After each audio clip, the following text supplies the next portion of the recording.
বাংলাদেশকে স্বাধীনতার পক্ষ বিপক্ষ করে টুকরা টুকরা করা হয়েছিল। কার জন্য? একটা বিভক্ত জাতি কখনো সত্যিকারের মর্যাদাবান জাতি হতে পারে না। একটা ঐক্যবদ্ধ জাতিকেই দুনিয়ার মানুষ সম্মান করে, শ্রদ্ধা করে। তাহলে কার জন্য এই জাতিকে বিভক্ত করা হয়েছিল? আবার সমাজে ধর্মের ভিত্তিতে মেজরিটি মাইনরিটি তৈরি করা হয়েছিল। তারা যাদেরকে মাইনরিটি বলতেন আমরা তাদেরকে মাইনরিটি বলি না, আমরা বলি তারা আমাদের ভাই। আল্লাহ তাআলা এই দেশে আমাদেরকে যেমন জন্ম দিয়েছেন তাদেরকেও তেমন জন্ম দিয়েছেন। বাংলাদেশের সংবিধান সবাইকে ইকুয়াল রাইট দিয়েছে, অধিকার দিয়েছে। সুতরাং আমরা যেমন এদেশের গর্বিত নাগরিক, তারাও এদেশের গর্বিত এবং মর্যাদাবান নাগরিক। আমরা ভিন্ন চোখে কাউকে দেখতে চাই না। আমরা ধর্মের ভিত্তিতে বিভাজনকে মনে করি এটা শোষণের হাতিয়ার। তাই হয়েছে। 53 বছর আওয়ামী লীগ যাদেরকে মাইনরিটি মাইনরিটি বলে মুখে ফেনা তুলেছে আর মায়া কান্না করেছে, আমি আল্লাহর উপর ভরসা করে বলছি, আমার বিবেকের দায়বোধের জায়গা থেকে বলছি, আজকে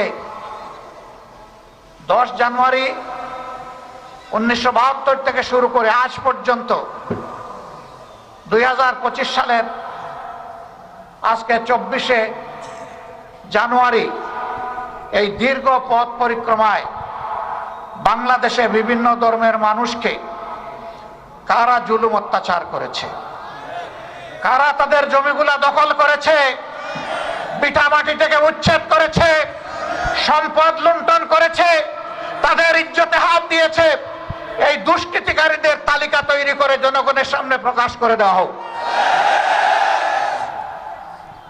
এই কাজ যারা করেছে তারা সমাজের কালো এবং কুৎসিত চেহারার মানুষ।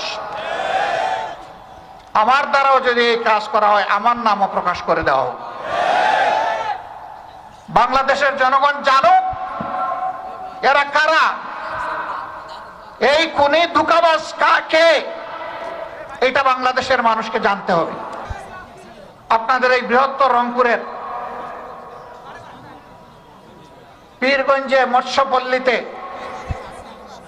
কয়েক বছর আগে গরু লুণ্ঠন করে কারা গরিবদের ঘর বাড়িতে আগুন ধরিয়েছিল আপনারা নিশ্চয়ই জানেন। যুবলীগ নেতার নেতৃত্বে অপকর্ম করা হয়েছিল। এইভাবে বাংলাদেশের যত জায়গায়, দিনাজপুরের সাঁওতালপল্লী, ব্রাহ্মণবাড়িয়ার অমুসলিম ভাইদের উপর হামলা, ঘর বাড়িতে লুণ্ঠন এবং অগ্নিসংযোগ, রামুতে বৌদ্ধ সম্প্রদায়ের তাদের মঠ ভাঙচুর করা, ঘর বাড়িতে হামলা এবং অগ্নিসংযোগ করা, এই সকল অপকর্মের সাথে ক্ষমতাসীন আওয়ামী লীগের দুর্বৃত্তরা জড়িত ছিল। কিন্তু আফসোসের বিষয়, যা কিছু ক্ষতি হয়, চুরি হয়, হারিয়ে যায়, কেষ্ট বেটাই দায়ী। সব কিছুর জন্য জামাতে ইসলামী দায়ী। সবার আগে জামাতে ইসলামের নাম আসে। আপনারা তার সাক্ষী। গোবিন্দগঞ্জের গাইবান্ধার সুন্দরগঞ্জের এমপি লিটন, তাকে কে বা কারা তার বাড়ির পাশে শুট করে হত্যা করলো। প্রধানমন্ত্রী তৎকালীন সংসদে দাঁড়িয়ে বললেন এই কাজ জামাত শিবির করেছে, আমার লিটনকে খুন করেছে। তাণ্ডব চালানো হলো, আমাদের নিরীহ নেতা কর্মীদেরকে গ্রেফতার করে রিমান্ডে নিয়ে শারীরিক, মানসিক, আর্থিক নির্যাতন করা হলো। আমরা বললাম যে এই ধরনের নাপাক কাপুরুষোচিত কাজ আমরা করি না, আমরা করি নাই।